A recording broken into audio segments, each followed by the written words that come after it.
Ladies and gentlemen, welcome to the main event. Are you ready to pop your cork? In the left corner at 6'4", 242 pounds, with a record of 45-0, the undisputed. Hey, Michael. Hey, Will. Hey, how many bottles of wine have you had? Well, Will, it's not the wine. I'm just so excited about the podcast. Yeah, I am too. But this is not a boxing match. This is We Know Texas Vino. Salute. Salute.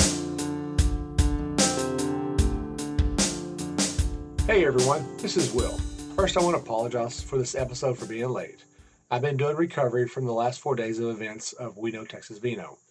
On Wednesday night, we did our very first wine experience tasting event. It was so much fun, and thanks to the wino for helping out on that. Then on Thursday, we were setting up for the Texas Wine and Grape Growers Association convention, which ended on this past Saturday. I used most of the day Sunday to recover and work on editing of this show for you all. Now, this is day one of the Texas Wine and Grape Growers Association event, and we got to talk to some amazing people and drink some amazing wines. I hope you enjoy this as much as we did. And now, just to forewarn y'all, the last 10 minutes is going to be a little loud. And I try to fix this as much as possible. The following weekend, though, we will have part 2 of the Texas Wine and Grape Growers Association event. And if you were there and you came by and saw us, or you wanted to see us, go to our Facebook page or even go to our website at weknowtexasvino.wine and send us a message about us coming to your winery. Cheers. What are we live on? What are you like Facebook Live? On the Facebook. Okay. On the Facebook. Make sure we say it right. The Facebook, not a on Facebook. The Facebook. Okay. On the Facebook. I didn't have a cup. Yeah, just get a clean cut. Thank you. All right. Thank you. Hey, everybody. Welcome back to We Know Texas Vino. We were like 7 minutes early, but you know what? Who says you can't drink wine 7 minutes early? So, but guess who has showed up at our booth randomly? I think she actually ran me over and said hi. I did. I didn't want anybody to know I was actually coming, so surprise. Do we need to turn the video off then? No, it's fine. No, I'm here now. Now people can know I'm here. Yeah, everybody knows you're here now. So we got Brandy here as a special guest, and we have Nicole here, and she's started a new winery herself. Tell us a little bit about that. So we are starting a wine brand called Housewife Rebellion. I'm an artist, so I'm coming from an industry where we do art shows, exhibitions, work with art dealers. I've shown all over the U.S., and I have a line of artwork that I think just works better on wine labels than on a wall. Cool, yeah. Nice. So we're going to have 4 releases to start with. We'll have a rosé, that's our Rebel Rosé, and our label features a 1950s housewife setting the laundry on fire. I love it. We're going to have a Pinot Grigio, and that label features a housewife laying on the floor next to her vacuum, drinking her Pinot Grigio instead of vacuuming. She's completely ignoring the fact that there's a vacuum next to her. And then we're going to have a Shiraz. And that housewife found her husband's little black book. Uh-oh. Yeah, he thinks he's sharp, but he's not as sharp as the blades in her blender. Uh-oh. Whoa. Wait. Hold on. Wait a minute. Whoa. Man. I think she needs to come on my show. Yeah, I know. We need to do preemptive. Yeah. I'm thinking Texas Wine and True Crime is exactly where she needs to come on. So. Oh, my goodness. So she's just getting rid of his mess. Yeah. And then we've got a Sangio, which is going to be available to our club. And she is a 90s housewife, and she's singing into her hairbrush. And she's got her gangster rap mixtape. Uh-oh. Nice. Now, what's on that mixtape for the gangster rap? Well, if you don't know, now you know. Uh-oh. So I'm envisioning some sort of housewife, something gone wrong. Something gone right. Something gone wrong and right with the wine. The right thing is the wine. Housewife, loses her what. So that's so cool. Congratulations. That is awesome. Congratulations. That's really cool. Yeah, we'll have to come out and do an episode with y'all. That's awesome. We will launch April 20th. Our launch event is at the Star in Frisco at CityWorks. It's from 6 to 9 p.m. You can go onto our website, housewiferebellion.com, and get your event ticket. And from then from there on, I'm just going to be applying to every wine festival in the state of Texas. Awesome. Hey, you got to start That is somewhere, awesome. right? That's right. So, Mr. Andy, tell us what we got drinking right here. So what we are drinking, I just posted it on the Facebook. You can see it here. It's called the Dega Vino. It is from the Texas Hill Country, Blanco County specific, Texas Hills Vineyard. So all this is grown in Johnson City. And a little bit of wine information. It is barreled in French oak. It has got full MLF. MLF, of course, means Malactic. Ferment. Something. malolactic fermentation. Fermentation. Thank you. And I'm truly going to it's- school and I still can't get that out. Yeah. And it's French oak, so it's a Chardonnay. So we're going to all taste it right now. Yep. And we're gonna Oh, do sorry. quick I'm toast. way ahead of. Oh, come on. I forgot about the rest of you. You ready for more yet? I'm good. Thank you. Oh, my All right. goodness. Let's. So of course you can taste it. smell the nose. It definitely smells like a Chardonnay, which Yeah. is nice. Now to me, and y'all can agree or disagree, it doesn't smell like California. Well, I hope not. No, It's I would not Texas. compare this to a creamy Correct. California I love Chardonnay. that. This is the kind of Chardonnay wino guy Oh. wants to drink. It's not buttery. Yeah, it's not buttery at all. creamy, but it has It's not heavy oaky. not even close. Yeah. And hence the use of French oak versus American oak. Yeah, I'm not a big Chardonnay fan. Have you ever had Archet's Chardonnay? Arcades? Archet's Chardonnay. Yeah. It is so good. So I encourage all my girlfriends who like a good Chardonnay So- to try this one in Texas. Jen and Marissa at Bingham Yep. give me a hard time saying that Grayson's my boyfriend. I have a man crush on him. Yeah. So, all right. So, what is your opinion on it? How do you feel about it? Well, my glass is empty. First of all, I didn't have a whole glass. Let's just be clear. I mean, it's a I got on the 2 mic ounce pour. 3.5 minutes ago, so just a little bit. And from the looks of it, there's a lot of wine we're surrounded by in these booths. By the way, we are at the Embassy Suites. Yes. In Denton. Yes. My first time at this Embassy Suites. Same here. By the way, Embassy Suites is great. Do they still have the free happy hour from like 7 to 9? It was free happy hour last night anyway. Yeah. And Okay, it's well, gonna be besides, free- yeah. free tonight So, and do free they still tomorrow- do the free breakfast here? Yes. Yes. Oh, see, Embassy Suites. I didn't know They've been that. killing it for a long time. So we had to stop at Buc-ee's and get a burrito, but I had to get ice also. Yeah. So if I'd Yeah, known about the free Embassy Suites breakfast, is a I good would have place. gotten some. So Yeah. So- But yeah, we're here, and this is my first time at TWGGA. yeah, that's So, awesome. Great. Awesome. Hey, this is mine too. First timers. Oh, hey. Yeah. All right. Yeah. So Mine too. Look, we've got something to cheers to on a Friday. Our first time here. I like it. my I like goodness. it. But I mean, we love broadcasting about Texas wine. You know that. We've talked quite often and stuff. And there's just so many people out here that is like promoting the Texas wine industry. There are people out here from different parts of the state just talking Right. about how they love the Texas wine industry and how it's come up so much in the last 10 years. And in fact, actually, Michael and a few other people have said that the Texas wine industry is what it used to be in California in the 80s. Okay. Yep. So and it's that's about right. Yeah. It's still very in the very infancy of its Sure. time.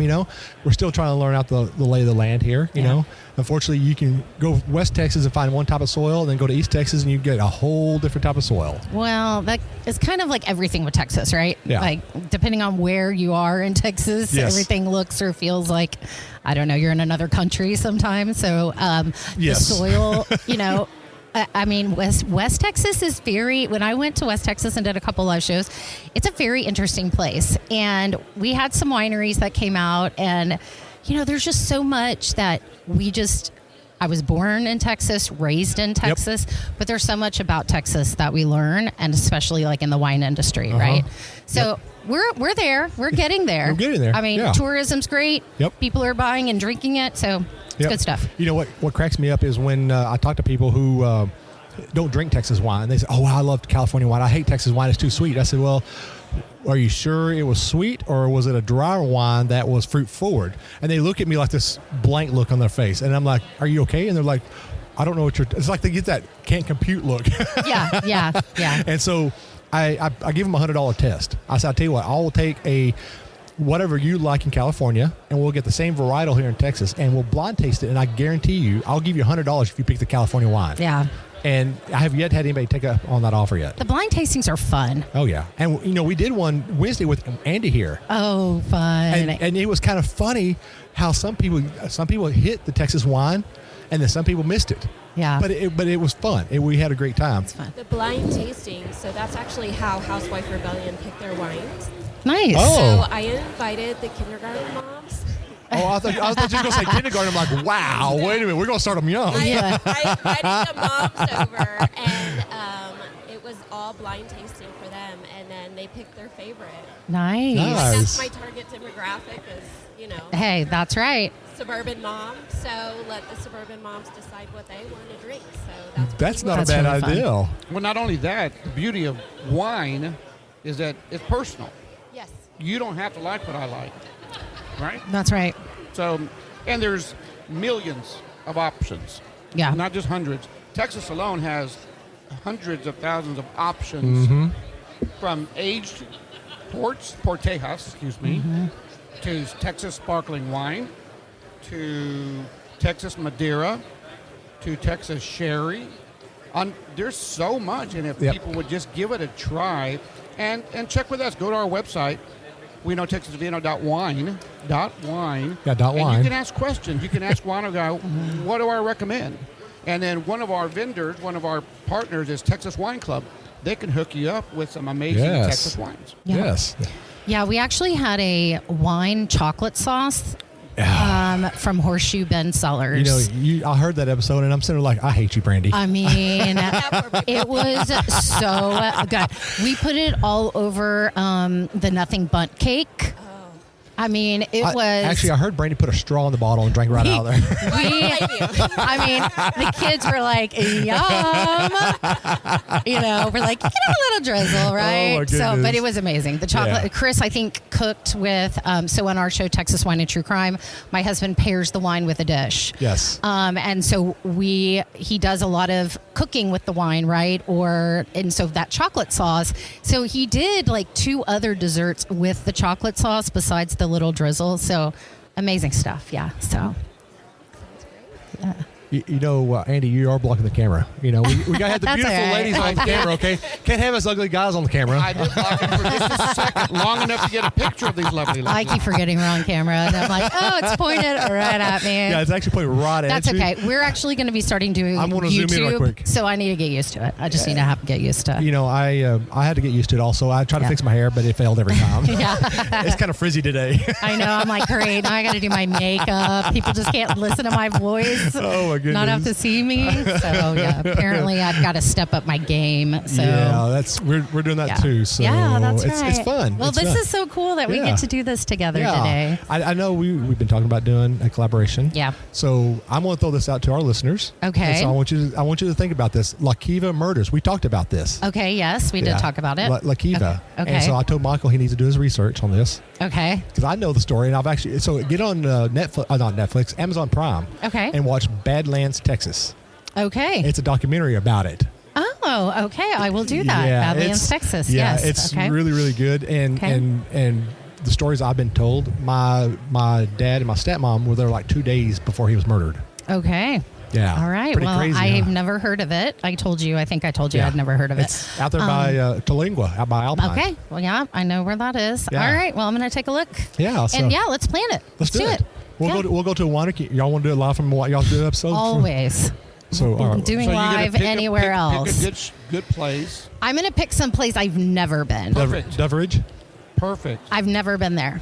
We got to go there too. So let's. Okay. So Perfect. we go. It's done. We'll make some plans and we'll get it happen. It is done. Okay. All right. We'll talk later. Okay. Sounds good. Do you All want me to leave now or do you want me to? I mean, you can stay. You can talk if you want. I'm fixing to wrap it up here. So Let's wrap it up. Yeah. All right. So I want to thank Brandy for dropping by here. Thank you. You go out and listen to her podcast, Texas Wine and True Crime.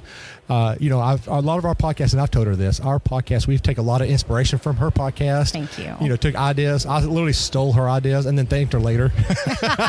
Hey, at least you thank me because there's some other people who don't. Right. But I mean, we podcasters, we should stay Yes. next to each other and Yes. support each other. And I really love what you're doing with your Thank podcast. you. And I've listened to you since day one, and the change of host, and then you got Chris on there. And Yes. I really like what It you ever and Chris do. evolves, right? Yeah, you it only get always better does. with, Yeah. change management. Yeah, if you and just age. like wine. That's right. just Imagine that. That's So we right. should call you Texas Wine and Texas Wine. Never mind, that didn't work out right. And I've only had 4 ounces of wine. Thank you very much. So I will also thank Nicole here for coming here. Yeah, you're welcome. And we can't wait to come out and do an episode with you Absolutely. and Looking promote you as forward well. to it. Yeah. Looking forward to it. And then we got some strangers walking by. That's no stranger. not ready. That's no stranger right there, and he's looking right at us. So Chris McIntosh, folks, is sitting right here. You can't see him, but he's walking by. So, well, ladies, I appreciate y'all's Thank time you. coming on here, and hopefully we'll see Thanks y'all for again having later us. today. You're welcome. All right. Bye. We'll talk to y'all later. Thanks. Well, looky here. It is noontime. So what happens at noon every hour is we drink more wine. Woohoo. And guess who we have here with us today? We have the one, the only, the legend, the myth. Okay, I'm feeling everybody full of, yeah. It is Jen. Hello. Does everybody remember Jen? 'Cause I don't. I forgot who she was. Wow, that's I painful. love you, Jen. So, everybody, we also have someone special on here. Also, we have Stephanie from Texas Wine Club. Woohoo. So, welcome with us, Stephanie. Thank you. Welcome, welcome. So, Andy, tell us, what are we drinking now? We actually aren't drinking yet. Let's do a quick Oh, toast. yes. Cheers. Cheers. Successful twigga event. We're drinking the 2020 Mourvèdre Estate Reserve from Bingham Family Vineyards. And the good news is we do have the myth Jen here. The myth. Wow. So, Jen's a myth now. Hey, you know what? I've been called worse. It's fine. Yes. And she's going to actually tell us about it right now. All right. So this is our 2020 Reserve Mourvèdre. So our Reserve line is going to have a little bit more on the French oak. We'll be doing about 75% of the neutral barrel of, 25% American neutral and then 75 of French new. Nice. And so this one, I believe we aged for about 18 months in the barrels and then let it bottle age a little bit before we started putting it on the shelves. But you get really nice smoky notes to this, a lot of that darker berries. I get a little bit of that nice spice as well. Yes. So it's Spice is nice. spice is nice. Oh, yeah. Yeah, very smoky. I love Yes. Is So it French oak? French oak mostly, yeah. And then what's interesting, I guess. So our 2019 end of the year, October 31st. I don't know if anybody knew. High Plains got a big snow freeze, and so they call it the Halloween Massacre. Killed a lot of acreage, a lot of grapes, and so our 2020 season was kind of more of a recovery year. So we actually handpicked most of the grapes. You know, we're usually Ouch. doing hundreds of tonnage, Right. and we were doing poundage, which is rare. So all of our 2020 season, we did turn into a reserve because it just wasn't enough to do a full, Right. white label on What it. does reserve mean for you guys? These are going to be babied a little bit more. These are best of the best. They're put in more of those French barrels. Our white labels that are currently it's sitting at vintage 2019. Those are more of the American oak, so you don't have that big oak smack in your face sometimes. And so you do get a little bit of the difference between those two. So if someone's at your shop, either Roanoke, Grapevine, High, or Meadow. They look for the black label in this case. Yes. Yeah, this is the black label. Okay, so otherwise there is a Mourvèdre non-reserve. Correct. Yeah. So we have our 2019. Currently on the menu is our 2019 Mourvèdre. That one is a little bit lighter than this one. Does still have that smoke. Has more of the blackberry note to it, and then you do get more of the white pepper off of that vintage. And then our 2020, you get more of that fuller body. So I kind of joke it's hamburgers per steak. So again, this one is actually less pounds per acre versus a Our typical 2000. year, Correct. which would make it richer. Yes. Make it more raisiny, Yeah. even, plummy. Oh yeah, very much. There's just gorgeous layerages on this for sure. Nice. Nice. That's awesome. Thanks you, Jen. Of course. Thank you, Jen. I can't even speak. And this is only my third glass of wine, and I can't even speak. Third I don't even glass. know why. It's so weird. He only has 4 more to One, go. 2, 3. So, Full glasses? with? I did No, not. they're I plead the fifth. Yeah. Okay. They're only 2-ounce pours. I got to share with everybody else. You know, Sharing is caring. Yeah, we got to share the wealth of Texas wine to everybody. You know. We must. Yes, we must. So, Stephanie, tell us a little bit about you and who you were with. Because actually, I'm just going to say that she is actually with somebody who is one of our sponsors, and we are so happy for them to be our sponsor. Yeah, so I have been with the Texas Wine Club, and we have been, for the last year and a half, really trying to elevate the entire Texas wine industry. And a way that we've been doing that is allowing consumers to have a taste of wines from all across the state of Texas. So each quarter there's 12 different wines from 12 different wineries in our club shipment. Mm-hmm. And for people who can't get out to the hill country where we're located, or to wineries all across the state, they get a chance to try wines from all over. And it goes through a blind tasting process. So any wines that are submitted to the club will go through a blind tasting, and then when they're rated, the top wines get into the club shipment, and that way we're promoting Texas wines. And another piece is really elevating Texans on what's happening in Texas, trying to help them understand what different grapes are being grown here, understanding the different varietals that Right. they should really be looking Yeah. for. And it's been a lot of fun. Yeah. So we really love Texas Wine Club. In fact, our last trip that we did down there, man, we drank so much wine. I don't know what you're talking about. Yeah, I don't remember that day. None of us do.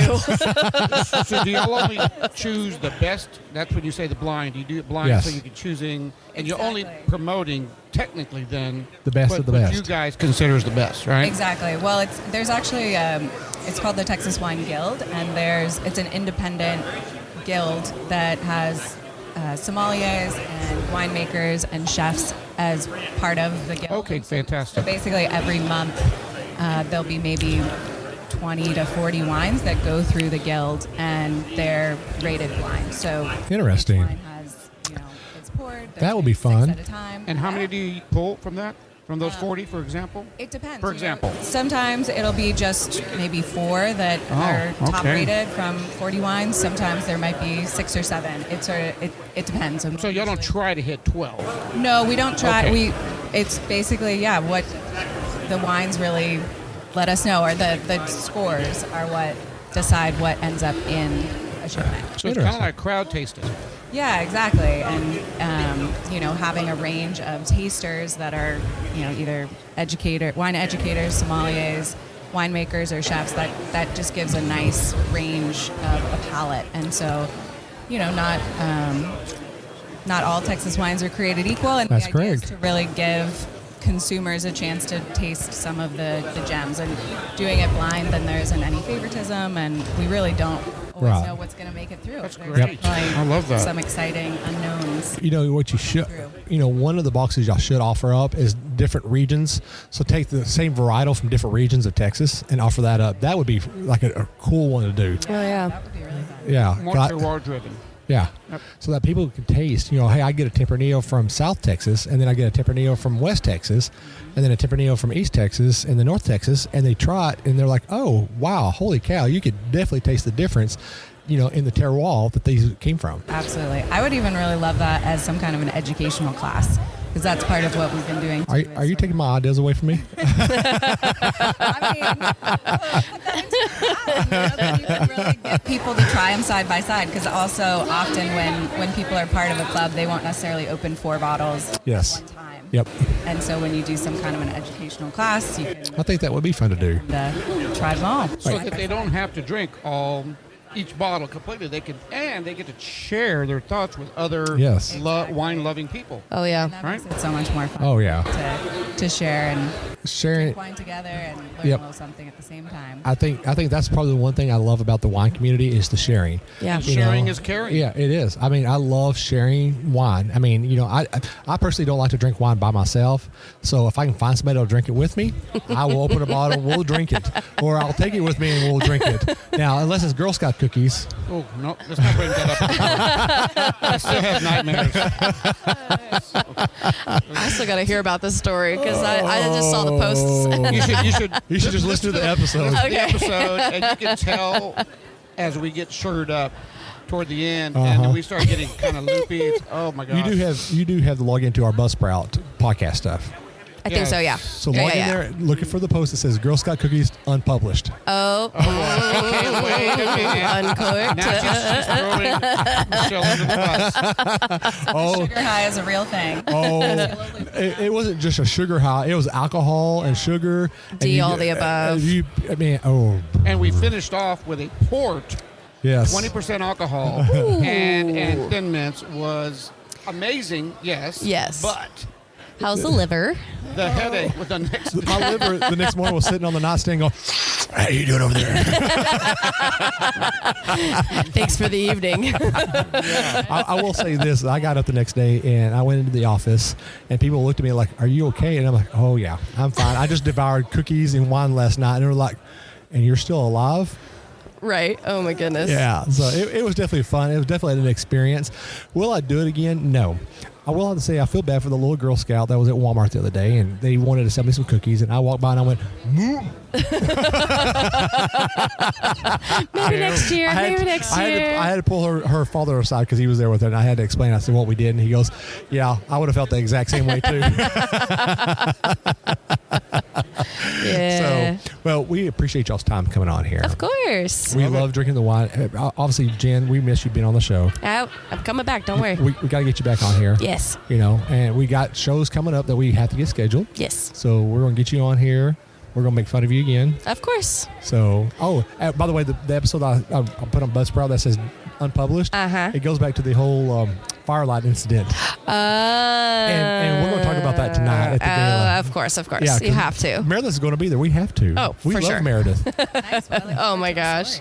Love her. Oh, it's Oh, my you're gonna love gosh. it. It took us like 40 minutes To get ourselves just together. to pull ourselves back together. Yeah. Back. Not once, not twice, not 3 times, but 4 times. Before we were actually able to go through the next phase of the episode. I was like, I am not going to get home until 4:00 in the morning. Yeah, the way this is going we right were now. down here at Valley View, and she lives in Grand Prairie. No, I live in Cedar Hill. Oh, Cedar Hill. Yeah. Grand Prairie, Cedar Hill. You're down the south Yes. in the Vadio. And so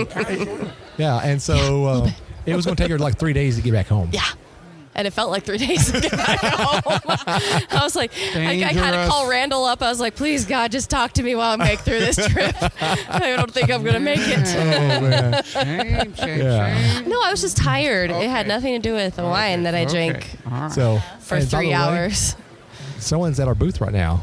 Do you see who it is? Yeah, it's your boyfriend. We're going to get him on here in just a little bit. Good. But ladies, I appreciate y'all coming on here. Of course. Love you guys. Yeah, love you too. Hey. Yeah, you're welcome. Bye. Does anybody know where Valley Mills is? Yeah, in Texas. No, I do not. Valley Mills is south, down by Hillsboro.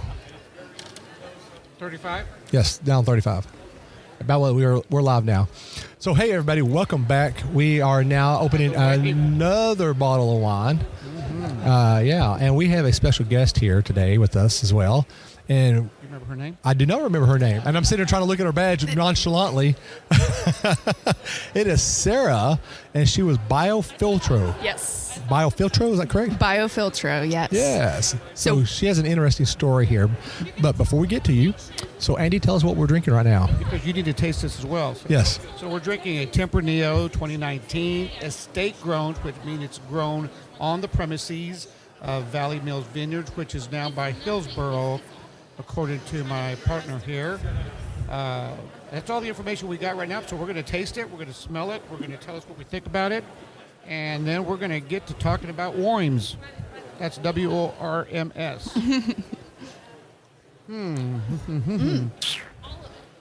I like that. Now, this is a Tempranillo, of course, estate grown. Have you had many Tempranillos? Yeah, actually. So we're based in California. A lot of Tempranillo out there. Okay. Really? Mm-hmm. Huh. But your business here, the business that we're going to be talking about is about Texas and waste. What do you call it? Waste what? Wastewater treatment. Wastewater treatment. Yes. Well, you know what? While you're doing that, I got to change this. our program over. Okay, so we're going to go ahead and talk. You know what? I'm going to let you tell us what that means. Waste, water, specifically though, typically from vineyards, from wineries, right? Yep. From farms, maybe, not necessarily. No, so I'm here today. We have different waste streams that we deal with, but what I'm here talking about today is our winery process water. So that is wastewater from crushing grapes, cleaning chemicals, wash down water, maybe some grape seeds, some stems, some pumice. That stuff is all going down the drain and is really high in nutrients and sugars and cleaning chemicals to the point where it needs to be treated before it is discharged to land. So that's what we're doing. And what BioFiltro is doing is we are taking that winery process water and we are putting it through our worm beds. So worms are just being worms. They are pooping out lots of microbes. That's creating a biofilm on our treatment media. That's where nutrients are being digested. Outflows clean water ready for irrigation reuse. And then over time, those worms are turning all of those beautiful nutrients into worm castings. And then you can go and you can apply those out on the vineyard. Amazing for the wine, improves the organoleptic properties of the wine. Wait a minute. So do you know there is actually a winery that I know of that's doing that right now? Which winery? Lonesome Vine. Ooh, I don't know that. Now, I don't know if they're going through you, but I do know what he does is he goes out and gets the soil, and he has this big box that has a whole bunch of worms in it, and he throws the soil in it, and they eat it all up, and then he goes in and scoops them all out, takes the soil out, put new soil in, puts that soil back out in the vineyard. Oh, so amazing. Nature already figured it out. It's a beautiful thing. It cracked me up on that episode of Lonesome Vine. He called it word poo. Worm poo. Yeah, I say poop a lot. Yeah, it's a really big part of my job. That's a lot of poop there, you got to say. So tell me, what would it look like? Let's say that your particular program build like a giant so we have one system here in Texas, which is why I'm out here kind of exploring. Obviously the wine industry is exploding out here, so really excited to hopefully get some more systems. So we have one of our containerized systems at Michael Ross Winery in Fredericksburg. They have our boutique solution, which is a containerized system. It's a 20-foot shipping container with, I call it a worm bunk bed. It's 2 stories of our worm treatment media that treats 100% of their winery process water so that they can reuse that water in the vineyard, which is super important in a dry climate like it is out here. So how do they pump? They pump stuff into it. How does that happen? Yeah, so all the winery process water goes into their floor drains in their winery and then into a collection sump. And then from there, BioFiltro controls those pumps and pulls it into our worm beds.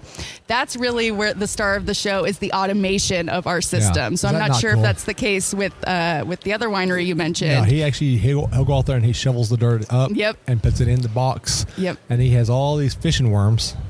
And I've had so many seller hands tell me they fish with those worms. It's good fishing. Yeah, and then he goes out and fatten them up, and of course, worms reproduce quickly.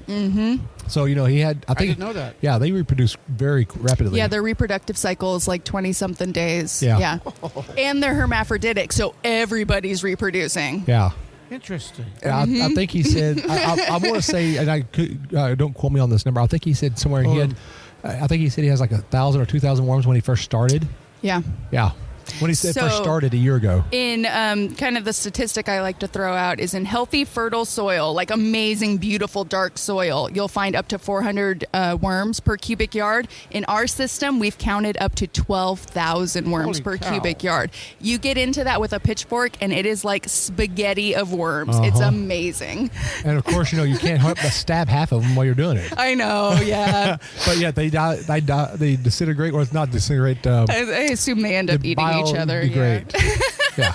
Worms are biodegradable. And they certainly are biodegradable. So I'm really excited. I'm going to be back out in Texas for Earth Day. So at Michael Ross on April 18th between 1 to 3. And I will be walking folks through our worm bed system. Nice.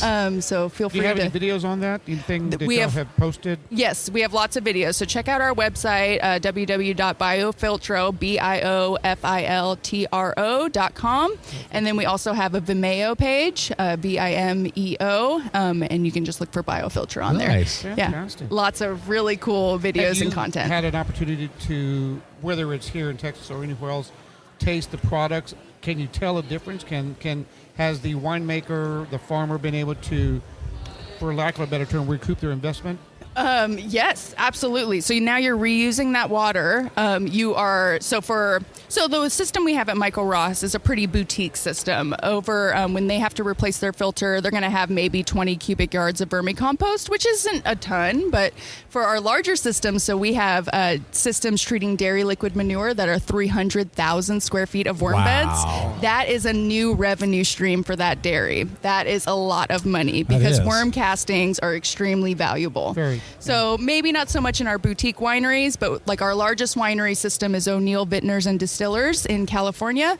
They're treating 1 million gallons a day with over 200,000 square feet of worm beds, and that is a revenue stream for that company. Holy cow. Yes. There are vineyards here that also grow, for example, hemp or cotton or some other products. So this could be a revenue stream. Absolutely, yeah. For a larger winery, yeah. I think for the smaller ones, it's just going to make more sense for them to just land apply it. And there have been lots of studies that show that this that vermicompost improves the flavors of the wine and the crop and plant yield, and all that good stuff. That is very interesting. It is so cool. Well, let's talk about this wine for a second before we let you go. So this is a Tempranillo.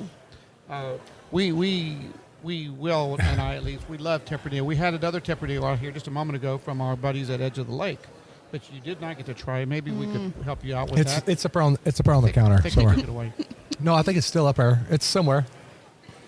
Anyway, what do you think? It's lovely. Yeah, I love Tempranillo. I mean, it's me too. It's definitely it should be the Texas grape. Yeah, this Tempranillo right here is really good. This is from our friends at Edge of the Lake, right down the road. Yeah, you definitely need to try this one also. Now, this one right here, I'll tell you a little funny story after you've drank it. Ooh. Yeah. So what do you smell right off the bat?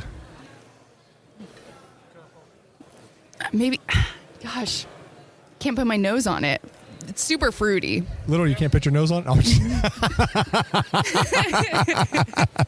Sorry, bad joke. So, Will, what do you smell?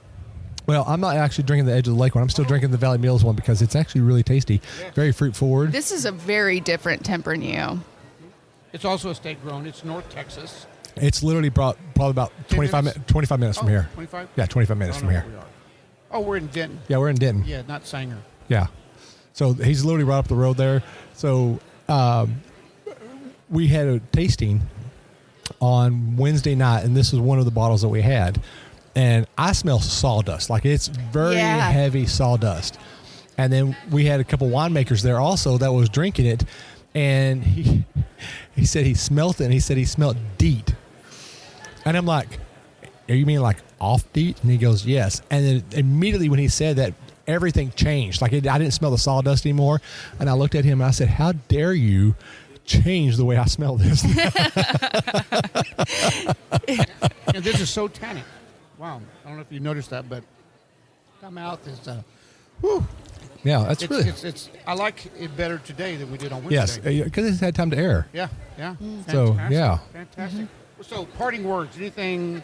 So you're here till tomorrow? Oh, no. She's tomorrow. I'm leaving after so I'm speaking at a session at 2:00 today on winery sustainability and talking about us as a potential option for wastewater treatment because it's a really important part of winemaking, though often forgotten. And then I will be driving back to Dallas shortly thereafter to go home. Yeah. Okay. Yes, unfortunately, because it is beautiful out here right now. It is. Loving this weather. Yep. Mm-hmm. Enjoy it now. It's going to get real hot. Yep. It's going to get death in a little bit. Okay. So, Will, do you have any other questions for No, I think it's Sarah? very interesting that what y'all are doing. That's pretty awesome. Thank you. Yeah, we're really proud of our worms. Your worm poop. I'm just going to say, you remember the scene from Dumb and Dumber that they want to open up their own business? I do. I got worms. Yep, I got worms. Yep. That should actually be like y'all's like subtitle. We got worms. I got worms. It's true. I'm glad someone knows what y'all are talking about. I don't know. Yes. Oh man, you got to watch it. It's a classic. It's good. Only when you watch Princess Bride, and we'll talk. That's a great movie too. I have not seen it. Now wait a minute. Now what? I saw the Deadpool version of it. No. I don't know what that is. No. It's So- Deadpool's a comic book character. All right, you guys have your work cut out for you. We digress. All right, thank you all Yeah, so thank much you for for coming having out. me. Yeah. It was really fun. Thanks. Yeah. Spread the worm. Spread the word. Oh man. Texas. Hey, Will, before you log off there, what else do we got coming up here soon? What wine do we got going on? I can't see the board, so I can't tell you. Okay, we had 2 o'clock. We're switching over to maybe make it 2:30. Could we just open this one? No, we can do 2 o'clock. We can? Yeah, we can do 2 o'clock. Okay, 2 o'clock we have the 2019 Pebble Rock Sagrantino, That's gonna be a good one. which I'm excited to try the Sagrantino. And all righty. So, Well, all right, we'll sign off. We'll be back in a little bit. Hey, everybody! Welcome back to a little short thing of We Know Texas Vino. Here we are actually at the North Texas Wine and Grape Growers. Sorry, the Texas Wine and Grape Growers Association, and we have John here. And if y'all remember, we had John on an episode. John Matthews. We had Casero Winery a couple months ago on a episode. So he is here joining us right now, and he's just going to talk a little bit about the association. Yeah, I want to welcome everybody to the conference. It's been a great session so far. Wonderful board of directors meeting. I think we're all on the same page moving forward.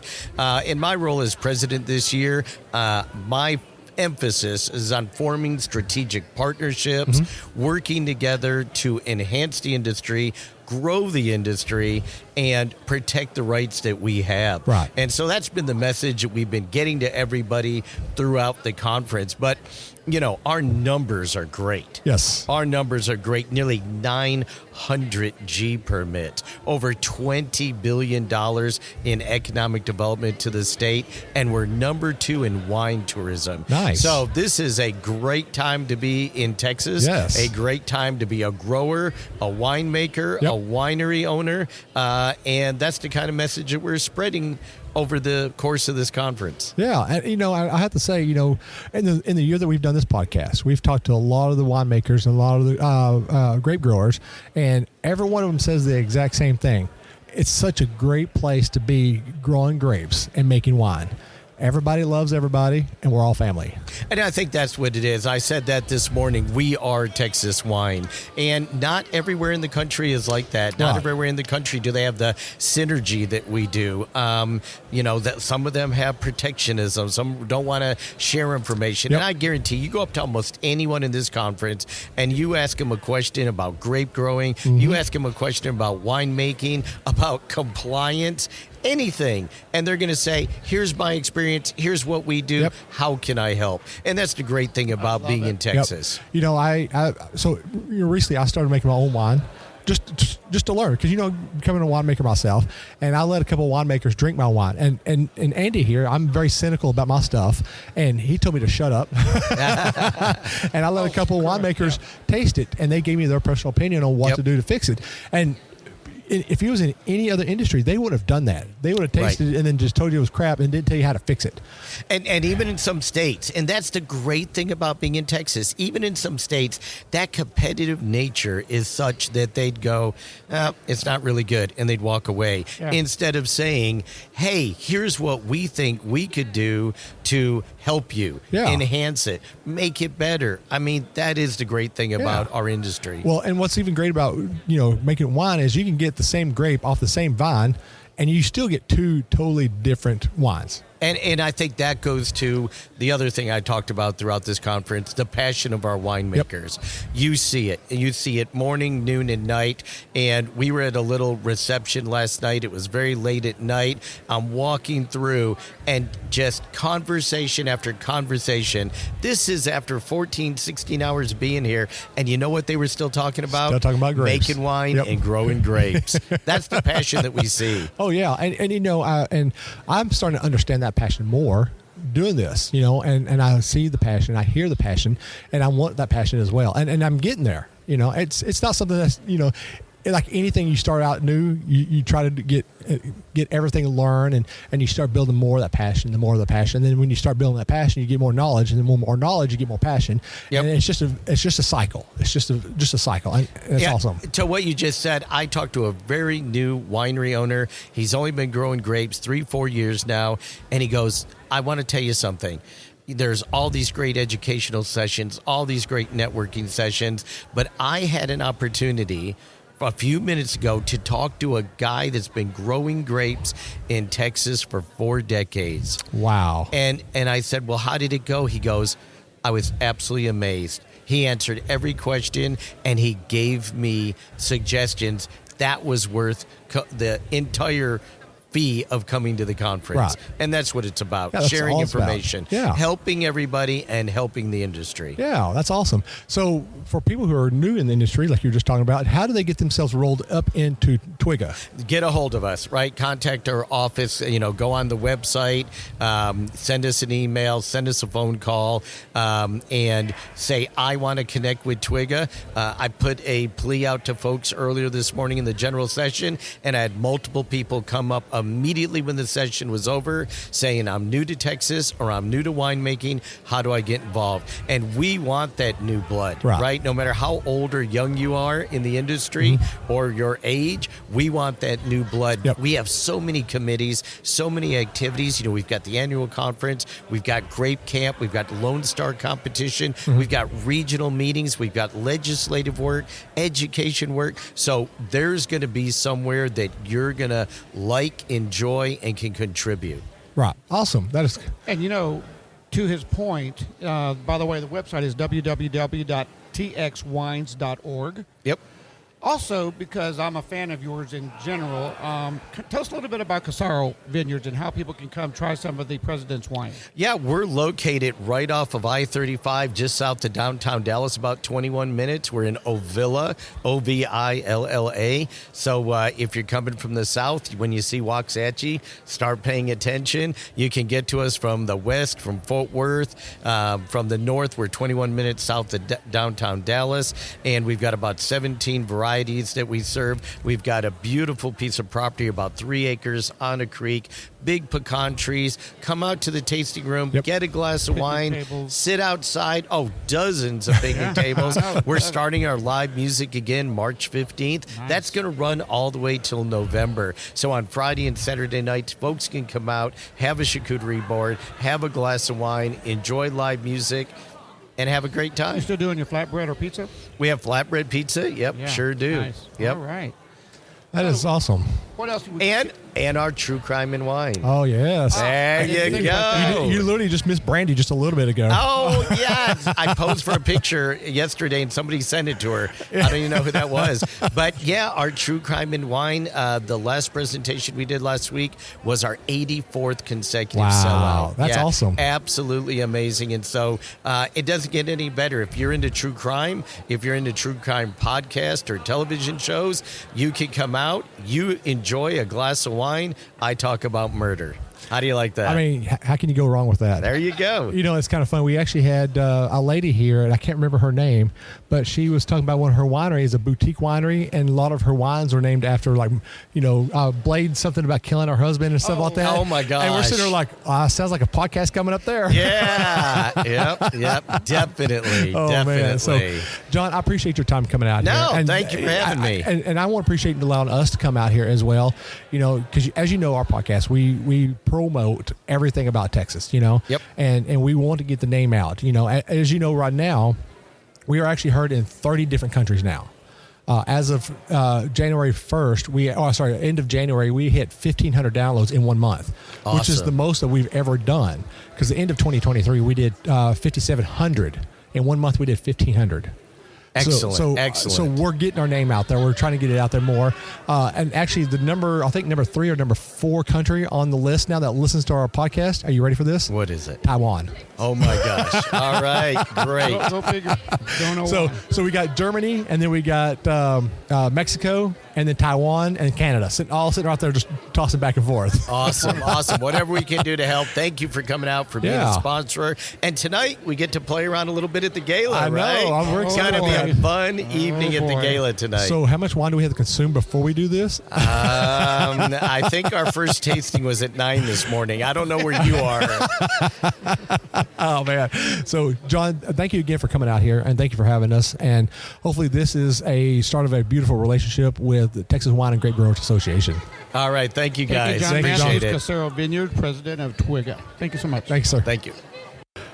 So, everybody, welcome back to another bottle opening and discussion of Texas wine. And we actually have the privilege of having Paul Bonarigo. I got it right. Hey, yes, look at there. Nailed it. And he is actually with Messina Hoff. So I know your dad's name is Paul also. Yes. So are you the winemaker, or are you just, So my parents started the winery back in 1977. I grew up doing the business, left for about 9 years in the Marine Corps, came back in 2010, and my wife and I took it over in 2013 in the running of it, and by 2015 the ownership of it. So my wife and I run everything. Okay. I'm the winemaker. My parents are technically retired, but they still enjoy interacting and engaging with the industry. Your dad cracks me up because, during the whole Texas State Fair, there was only like maybe 3 wineries out of Texas, and then the rest of it was California. And we're like, this is the State Fair. This is not California. Yeah. So, and I love watching him put on Facebook. Man, he was on a soapbox, and I'm like, I need to make sure to stay out his way. You have to keep in mind over the last 45 years or whatnot, they have fought a lot of those type of battles. Right. I mean, one of the ones that it took 15 years to fix, even the annual governor's ball. Was California wine every single year. Wow. Until finally they created enough pressure, because this is a complete insult to the entire Texas industry that you're not going to serve Texas wine, and now they do. So that's awesome. It takes awareness and pressure, but yeah, and that's what we do here. We want to bring awareness to the Texas wine industry because, I mean, granted, we haven't been in the game as long as California has. Now, granted, Texas did start growing grapes and making wine before California did, but we haven't been in the wine-making business as long as California has. And so we want to bring awareness to everybody out there, globally, not just in the United States, but globally, that Texas wine can rival and sometimes even beat California and even old world wines. Yeah. So that's pretty awesome. So, Andy, what are we drinking right now? So what we're drinking today is a Pinot Grigio from Newsom Vineyards, Texas High Plains, 2019. And we're looking at the color. I don't know if y'all can see this, but it's a little on the orange side. So what they're telling us is that the copper color that you see in that bottle of wine is because the skins were in Texas a little bit more tinged with color, and most wineries peel out, fine out, rack out the color. Right. Interesting. Yes. That's something I did not know. Well, and I'll tell you, so we make Pinot Grigio as well. And this year, actually, I did an experiment. So I broke it into 2 lots. One for our standard Pinot Grigio line that we find out to get to where the color that you'd expect it to be. And then I made a rosé out of the other part of it. The flavor that you retain by not stripping out the color actually is really beautiful. Yeah, it's got some nice flavor to it. Interesting. And So I'm digging on this, actually. Yeah. I'm really digging on this. It's again, were you able to let them see the bottle? Yes. So this is fascinating because it also says they did this in partnership with Driftwood Estates Winery. Okay. So somehow that worked out. I don't know the particulars about that, but I'm so fascinated when I pulled this bottle out and noticed that it said Pinot Grigio. I know. I thought it was a rosé, and I was like, "Oh, yeah, this is a nice little rosé Pinot Grigio here." But Maybe then we could start a trend. Yeah. Well, according to their backstory, that's what they're trying to do. Yeah. I mean, the ripening that you get on Pinot Grigio in Texas is very nice, but you still need to pull it off early. Absolutely. It'll take some. Thank you. Keep going. Well, Newsom's a great family. They produce wonderful grapes. So Yeah, that's another one I can't wait to go down to because aren't they down in Comfort? High Plains. Well, their vineyards are in the High Plains. They do have a tasting room. Yeah. Okay. Yeah, I believe starts with a C. What's his name? I'm drawing a blank on his name, but I got talking to him on Facebook, and I got talking about Cab Franc, and he's like, "Oh, you should come try our Cab Franc." And I'm like, "Well, then I guess I need to come try your Cab Franc." So he owes me a bottle of Cab Franc. Yeah. Cab Franc is one of those sleeper wines that a lot of people don't know a whole lot about, but it does grow well in Texas. Oh, and, yeah. we make one that has a little bit of a cult following, and And once you get that wine consumer that falls in love with it, they ask for it like every single day. Oh, would you have that Cab Franc? You know that Cab Franc? You convert them from Cabernet Sauvignon over to the Cabernet Franc. So yeah, it's. I remember the first time I had Cab Franc, and I was like, wow, this is amazing. And this is before I started doing this podcast and really starting to learn about wine and stuff. I said, wow, this is actually really amazing. And then Landon actually came out with a bourbon barrel Cab Franc, and they haven't done it again. And I actually bought a case of that, and I have 8 bottles left. I've been babying that thing for like 3 years now. It's high value. High value. I want to get your opinion on this grape. Okay. We're not opening it yet, but it's Sagrantino. I know that's a pet. Yeah. But say, you're throwing me a softball here. Yes, I am. On purpose. Softball or hardball? No, we love Sagrantino, and we're actually the largest producer of Sagrantino in the United States. We are the pioneer of the variety in terms of really bringing awareness to it. So that story is my parents were in Umbria. They fell in love with it, and they started looking to see if it's be possible for us to plant it in Texas. Yeah. None of the nurseries thought that they had it. And then a few months later, we got contacted saying, hey, we thought we had Primitivo. We did DNA testing, and what we had was Sagrantino. Oh. So we got everything that they had. We planted it in 3 vineyards to start, but now we're working with it in 6 vineyards. Oh. In the high plains, it grows very well. It's a average yielder, but the flavor, it's one of the most tannic varieties on the planet. Okay. So you get this really rich structure. The fruit characteristics are very good. The chemistry of the Sagrantino comes in very nice as well. It's one of the challenges in Texas for our viticulture and enology. We've been working with it now for 10 years. 12 years, and we've been very excited about it. Really? Awesome. I'm really excited about my venture in this whole winemaking business. Every day I learn something new. In fact, even today I've learned so much new stuff that I'm sitting there like, crap, am I going to remember this tomorrow? So one of the funny stories about our Sagrantino, so it has won a lot of awards, but one of the more hilarious ones. So my parents were traveling over to Europe, and so they hand-delivered a couple bottles of our Palo Sagrantino to AWC, Vienna, the competition there, and it won the best Sagrantino in the competition. And of course, the Italian winemakers from Umbria were not super excited about that, but it did open up a conversation though, and we've actually been talking with a couple of producers since that time, trying to build awareness of it, of having a program to be able to talk about the variety. Because when you go into the broad market, like even stores that carry a whole bunch of wines, you may find 1 or 2 in the store. It's not one that's well known in the broad world, but in our, especially at Winery Direct, we have a lot of customers that really love it. And I can see why. This one is from Pebble Rock Cellars, Sagrantino, Texas High Plains. It's a 2019 vintage. 18 months in oak, 117 cases produced, 15.2% alcohol. I noticed y'all is kind of high alcohol. 14, we don't quite go. Yeah. We normally kind of hover between 14, 14.5. Yeah. We try not to let it go too crazy, but it will ripen well. So you can get. It's not unusual for it to come in at 24, 25 bricks. Wow. Yeah. And most of y'all's come from Bryan? No, so most of our Sagrantino comes from the High Plains. Oh, okay. So we have it there in 5 different vineyards. And then we do have a planting in our estate in Bryan. And that one we actually make a special label that's our estate Sagrantino. Is that the Paolo? No, not that one. Oh, so it's an estate. It actually has a picture. It's our original label from my parents' project when they first started. And the interesting thing is the flavor. So Sagrantino is vitis vinifera, so it is susceptible to PD. But because of management techniques, we've been able to keep it thriving and producing well. But the flavor difference between that and the ones that we get from the High Plains is wildly different. Wow. So do you all have that available in Grapevine?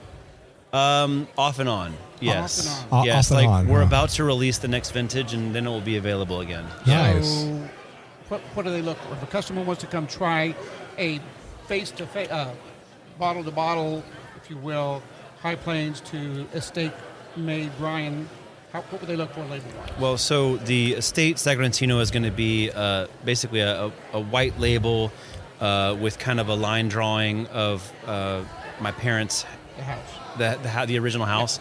The other two that we make that are Sagrantino specific varietals are Sagrantino Reserva, which is a black label with a crest in the middle, and then our Paolo Sagrantino, which is a printed bottle that says Paolo on it. The main difference between those two is the Paolo is meant to be kind of an over the top. It goes into 16 months of brand new oak. It's the best of the lot that comes out of that year, so you get this really it's the ripest fruit, the best flavor. But the Reserva is really meant to create balance. So the maceration time on that one is normally a little bit less. Interesting. So yeah, and we also make a red that's a blend of Sagrantino Primitivo and Sangiovese. That's our Bonarigo family blend. That one's a lot of fun. So yeah, you got to try that one too. Well, I will say this one right here. So this is the first time I've drank a Sagrantino. Oh, it is. It is. And I will have to say that one's very jammy right off the bat. I mean, I got it and I'm like, oh, wait a minute, hold on, I got to redo this one again just to make sure I'm not tasting something funny. Very jammy right off the bat. And I really like that flavor. I mean, it's just, Well, now this one is not his. Yeah. And I will tell you, because I've got a handful. Whenever I go there to get that one on Sundays, I don't know if you know this, but Sundays is happy hour day. It's great. And well, I thought every day ending with Y was a happy hour day. help yourself if you need another little splash. Oh, there. sure. Oh, yeah. Well, I was going to say, at 15% alcohol, I mean, that fruit character definitely does not surprise me. Yep. That had to be quite ripe. Yeah. That's why you're also getting brown color. Yes. Yep. A little bit. I don't say brown. Okay, guys, you can't see it on screen here because maybe you can. I mean, go up so much. Go up to the camera a little bit more. You might be able to see it. Yeah, there you go. You can see it a little bit.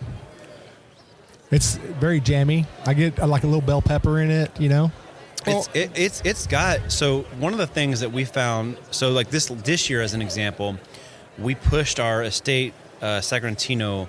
We were almost trying to get to almost like an appassimento style, like almost like starting to get a dried character. It does get a little bit of that raisiny, dried fruit character that comes through.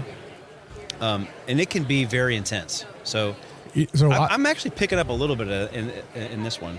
So I got a coworker that recently just went to Rome for honeymoon, and he brought me a bottle of Sagrantino from Rome that sit on top of my refrigerator waiting to be devoured.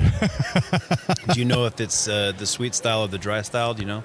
I actually don't know. It's all in Italian, so I don't know. Okay, because what a lot of people don't know about the varietal is that for most of the history that we know of it, it was made in a dessert style. Mm-hmm. It really has only been popular as a dry style since the 1970s and 80s. Really? So it's still a fairly new phenomenon that the majority of the wineries are starting to move towards the dry style. They still will make the dessert styles, but on very small productions. Most of it's going to be on the dry. Interesting. I did not know that. A little bit. We have not released that. Okay.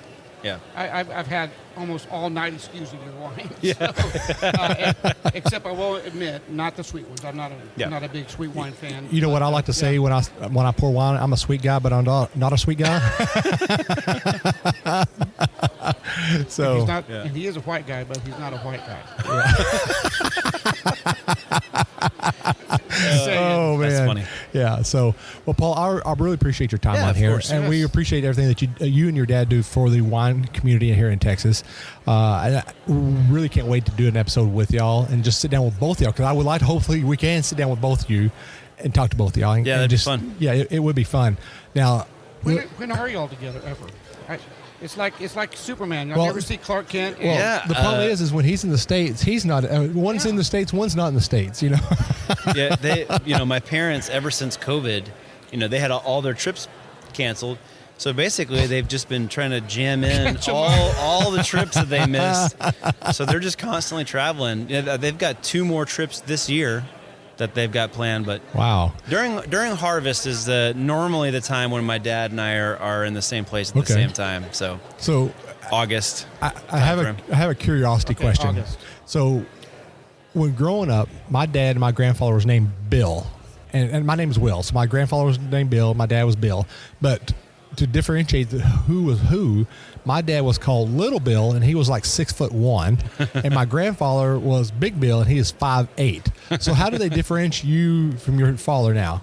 Well, so technically, so I'm the 7th generation Paul Bonrigo. Wow, I didn't know that. But we all have different middle names. Right. So we're not technically, I'm not like Paul Bonrigo the 7th.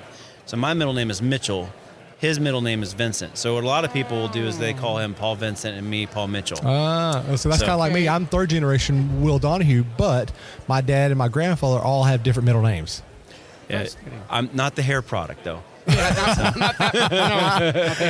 Like that CeraVe commercial. So, well, Paul, I appreciate your time on here. Again, we really appreciate what y'all are doing for the wine community here, and we really can't wait to do an episode with y'all and sit down and just talk to y'all.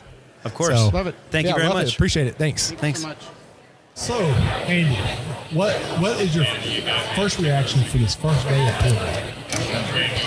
My first reaction to this first day of Twiga, my first time at a Twiga conference. Same here.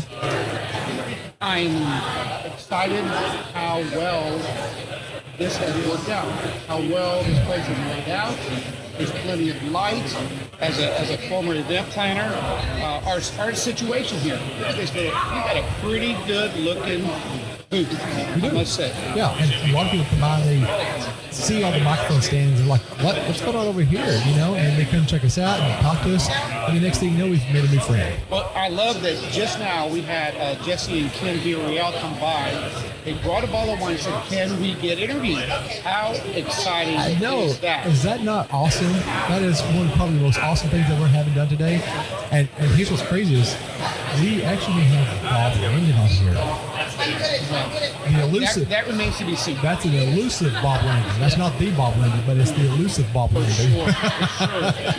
Yeah, so tomorrow, let's talk about that for a moment. Yes. What do we got going on tomorrow? What's different? So tomorrow we got more wine drinking going on. So 10 o'clock, wine drinking. 11 o'clock, wine drinking. 12 o'clock, wine drinking. 1 o'clock, wine drinking. Should I keep going? We do take 1 hour off for lunch. No, do we have to really take off? We can go drink wine over there, but I'm just saying we won't be here.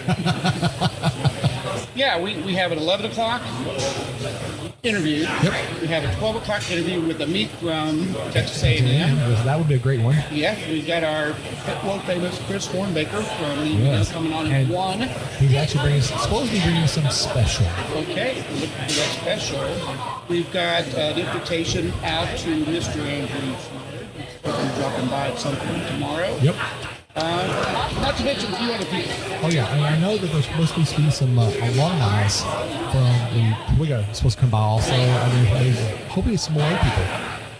Just what I'm being told. Okay. Just what I'm being told. And you know what I really enjoyed? John Matthews. Yes. That was a very informative 2-minute conversation. John Matthews, for a busy man, I mean, like, holy cow, he does so many things.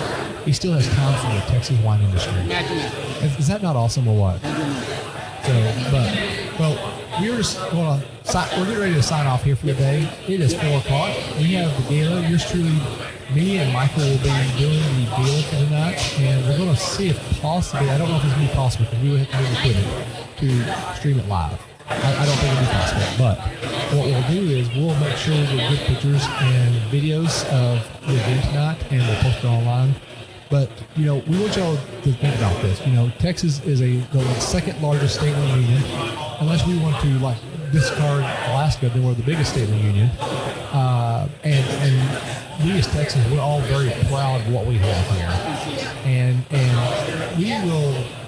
we'll go toe-to-toe with anybody in the union about anything.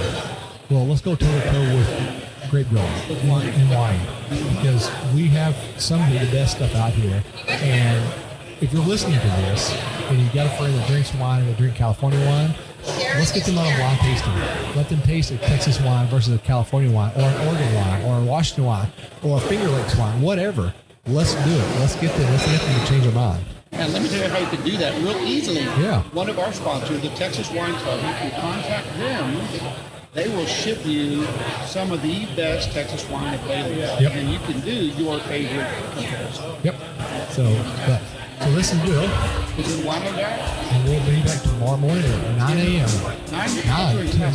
No, we are. We're doing the grapevine stuff. Okay, we'll be back at 9. Yeah. Then. Cheer off.